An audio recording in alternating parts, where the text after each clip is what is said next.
வாழ்க வையகம், வாழ்க வளமுடன். அனைத்து உறவுகளுக்கும் இனிய வணக்கம். நிகழும் மங்களகரமான விசுவாசு ஆண்டு பங்குனி மாதம் 18ஆம் நாள் புதன்கிழமை அன்று சதுர்தசி திதியில் உத்திரம் நட்சத்திரத்தில் விருத்தி நாமயோகத்தில் வணிசை கரணத்தில் அமிர்தயோகம் கூடிய நன்னாளில் இந்த மகத்தான ஏப்ரல் மாதம் பிறக்கிறது. 2026ஆம் ஆண்டின் 4வது மாதமான ஏப்ரல் மாதம் மிகவும் முக்கியத்துவம் வாய்ந்த மாதமாகும். இந்த மாதம் பல கிரக பெயர்ச்சிகள், சேர்க்கைகள், நட்சத்திர மாற்றங்கள் நிகழ இருக்கிறது. ஏப்ரல் மாதத்தின் முதல் வாரத்தில் செவ்வாய் பகவான் மீனராசிக்கு பெயர்ச்சியாகிறார். சூரியன், செவ்வாய் மற்றும் சனி ஆகிய கிரகங்கள் இணைந்து மங்களாதித்ய யோகம், திரிகிரக யோகம் உள்ளிட்ட யோகங்கள் உருவாக இருக்கிறது. அதே போல சுக்கிர பகவான் ஏப்ரல் மாத தொடக்கத்தில் மேசராசியில் பெயர்ச்சியடைகிறார். மாத இறுதியில் ரிஷபராசிக்குள் பிரவேசமாகிறார். புதன் பகவான் ஏப்ரல் 11ஆம் தேதி மீனராசிக்குள் நுழைந்து சதுர்கிரக யோகத்தை உருவாக்குகிறார். ஏப்ரல் 14ஆம் தேதி சூரிய பகவான் மேசராசிக்கு பெயர்ச்சியடைந்து சுக்கிரனுடன் இணைந்து சுக்கிராதித்ய யோகத்தை உருவாக்குகிறார். ஏப்ரல் 17ஆம் தேதி சனி பகவான் உத்திரட்டாதி நட்சத்திரத்தின் 3ஆம் பாதத்தில் பிரவேசிக்கிறார். ஏப்ரல் 30ஆம் தேதி புதன் பகவான் மேசராசிக்குள் நுழைய இருக்கிறார். இந்த கிரகங்களின் அமைப்பினால் உங்கள் வாழ்வில் ஏற்படக்கூடிய சுப மற்றும் அசுப பலன்கள் என்ன என்பதனையும், அசுப பலன்கள் ஏற்படுமாயின் ராசிக்காரர்கள் செல்ல வேண்டிய கோவில் மற்றும் செய்ய வேண்டிய பரிகாரம் என்ன என்பதனை பற்றியும் விரிவாக காண்போம். பிறக்கப் போகும் இம்மாதத்தில் உங்கள் வாழ்வில் வளமும் நலமும் செல்வ செழிப்பும் பெற்று வாழ்வின் உயரிய நிலையை அடைய எல்லாம் வல்ல எம்பெருமானை வேண்டி விரும்பி கேட்டுக்கொள்கிறேன். தனுசு ராசி அன்பர்களே, இந்த மாதம் பணப்புழக்கம் கணிசமாக அதிகரிக்கும். உறவினர்கள் வருகையால் வீட்டில் மகிழ்ச்சியான சூழ்நிலை ஏற்படும். முன்னேற்றத்திற்கான வழிவகைகள் பிறக்கும்.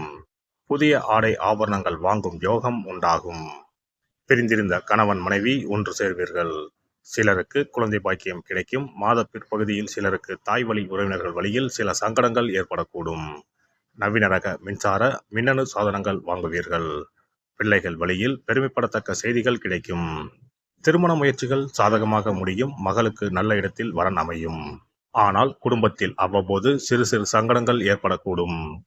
மாத பிற்பகுதியில் உறவினர்களால் குடும்பத்தில் பிரச்சனைகள் ஏற்படக்கூடும் என்பதால் பொறுமையை கடைபிடிக்கவும். குடும்ப விஷயங்களில் அவர்களின் தலையீட்டை அனுமதிக்க வேண்டாம். தந்தையின் உடல் ஆரோக்கியத்தில் கவனம் தேவை. அவருடன் மனஸ்தாபம் ஏற்படக்கூடும் என்பதால் பொறுமையை கடைபிடிக்கவும்.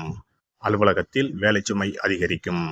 சிலருக்கு பதவி மாற்றமும் இடமாற்றமும் ஏற்படக்கூடும். அலுவலகத்தில் உயர் அதிகாரிகளிடம் பேசும்போது பொறுமையை கடைபிடிக்கவும். சக ஊழியர்களிடமும் போதுமான ஒத்துழைப்பை எதிர்பார்க்க முடியாது. மாத பிற்பகுதியில் ஓரளவு அனுகூலமான பலன்களை எதிர்பார்க்கலாம். தொழில் மற்றும் வியாபாரத்தில் மாத முற்பகுதி ஆதாயம் தருவதாக இருக்கும்.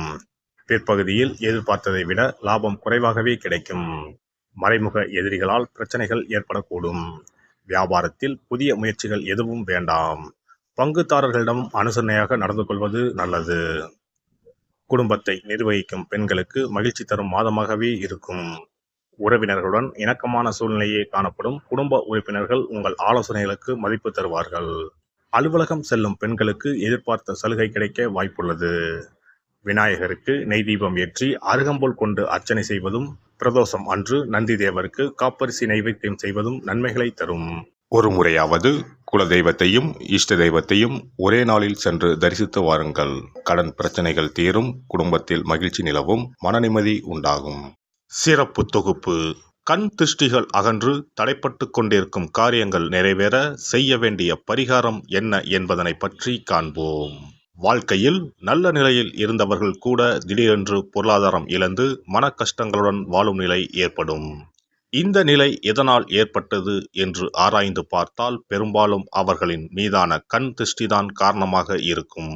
கல்லடி பட்டாலும் கண்ணடி படக்கூடாது என்று சொல்வார்கள் அல்லவா, அது உண்மைதான். இது போன்ற பிறரின் பொறாமை கொண்ட கண் திருஷ்டியினால் பலரின் வாழ்க்கை சிரமத்திற்கு ஆளாக நேரிடும். இது போன்ற கண் திருஷ்டிகளிலிருந்து எப்படி தப்பிப்பது? இருக்கவே இருக்கிறது எளிதாக கிடைக்கும் ஊமத்தஞ்செடி. தெய்வ சக்தி நிறைந்த செடியாக கருதப்படும் ஊமத்தஞ்செடியின் காய், பூ, இலைகள் என அனைத்தும் தீய சக்திகள் விரட்ட பரிகாரத்துக்கு பயன்படுகிறது. பொதுவாக ஊமத்தம் காய்க்கு கெடுதலை அகற்றக்கூடிய சக்தி உண்டு. நம் வீட்டில் உள்ள எதிர்மறை சக்தியை அகற்றுவதற்கு ஊமத்தங்காய் தீபம் சிறந்த பரிகாரமாகிறது. தெய்வீக மகத்துவம் நிறைந்த ஊமத்தங்காய் மற்றும் பூவையும் எடுத்துக்கொள்ளுங்கள். வீட்டுக்கு அருகில் இல்லை என்றால் நாட்டு மருந்து கடைகளில் கிடைக்கும். இந்த 2 பொருட்களையும் மஞ்சள் தண்ணீரை கொண்டு நன்றாக கழுவி விடுங்கள்.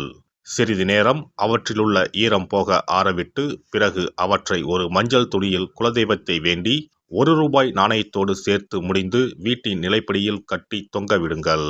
இந்த முடிச்சை வெள்ளிக்கிழமை அல்லது ஞாயிற்றுக்கிழமைகளில் தயார் செய்து வாசல் படியில் கட்டுவது சிறப்பு. தினமும் வீட்டில் தீபம் ஏற்றி காண்பிக்கும் போது இந்த முடிச்சுக்கும் காண்பிக்கவும். இதேபோல் ஊமத்தம் இலைகள் கிடைத்தால் அந்த இலைகளை சுத்தமான மஞ்சள் தண்ணீரில் கழுவிவிட்டு அவற்றை கொண்டு வீட்டில் இருக்கும் விநாயகருக்கு திங்கள் கிழமைகளில் தொடர்ந்து அர்ச்சனை செய்து வர வேண்டும். ஊமத்தம் பூவையும் விநாயகருக்கு சூட்டலாம். 3 வாரங்கள் தொடர்ந்து திங்கள் கிழமைகளில் விநாயகருக்கு ஊமத்தை இலையால் அர்ச்சனை செய்து ஊமத்தம் பூவை சூட்டி வழிபட்டால் வீட்டில் உள்ள கெட்ட சக்தி நடமாட்டம் மற்றும் கண் திருஷ்டிகள் தீரும். ஊமத்தம் செடியும் சிவபெருமானுக்கு உகந்த இலை ஆகும்.